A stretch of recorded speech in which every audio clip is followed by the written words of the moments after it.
Hi, and welcome to the daily reading for the 26th of May. And if you caught me, just a few minutes ago, I already did this reading, and then something went wrong, and it kept telling me I was still live, but the camera wasn't on, and I didn't know what to do with it. So I deleted it, and I'm doing it again. So anyway, 26th of May is my brother's birthday, so happy birthday, big brother. And the reading, as always, is coming from Jesus Calling by Sarah Young, and it's Enjoying Peace in His Presence, which is a beautiful, beautiful little book that ties in with some chapters and verses in the Bible. So today, May 26th, again, in a world of unbelievable changes, unrelenting changes, I am the one who never changes. I am the Alpha and the Omega, the first and the last, the beginning and the end. Find in me the stability for which you have yearned. I created a beautifully ordered world, one that reflected my perfection. Now, however, the world is under the bondage of sin and evil. Every person on the planet faces gaping jaws of uncertainty. The only antidote to this poisonous threat is drawing close to me. In my presence, you can face uncertainty with perfect peace. And this ties in with Revelations 22, verse 13, I think, and John 16, verse, I want to say 5, but that could be wrong. Still doing the experiment with my eyes. If you joined me for the first time, I gave up wearing my glasses a few months back, and I'm still trying to improve them. And there is improvement. But anyway, to this reading, again, I've already given my opinion on it once, but maybe you weren't meant to have that opinion. So I'll give my opinion on it again. God and Jesus are one thing. So they are the Alpha, the Omega, the beginning, the end, the first and the last. It is everything.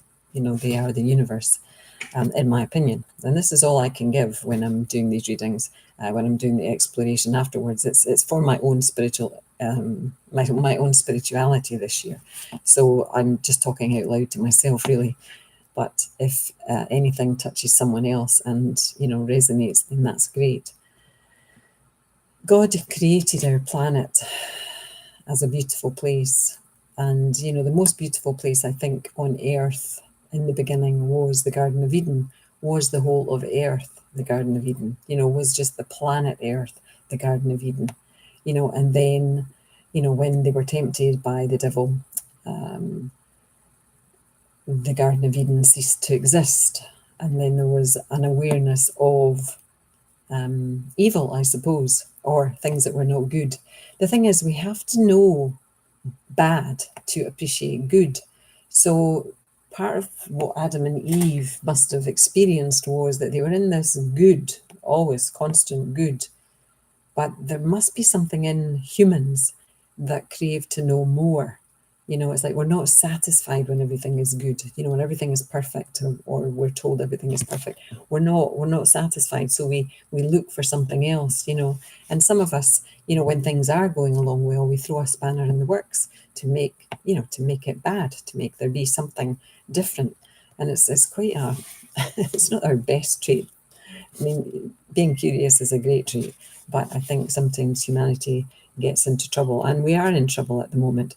The sin and the evil that are taking over. It almost feels like they're taking over the world at the moment, taking over humanity, and humanity, needs to stand up in the light and say we're not doing it that way, because we're never going to find peace in the evil, in the sin. We're going to find peace in the joy, in the forgiveness, in the calm, in the generosity. There's too much greed in the world, and we need to, teach people about the importance of humans as people rather than the importance of money.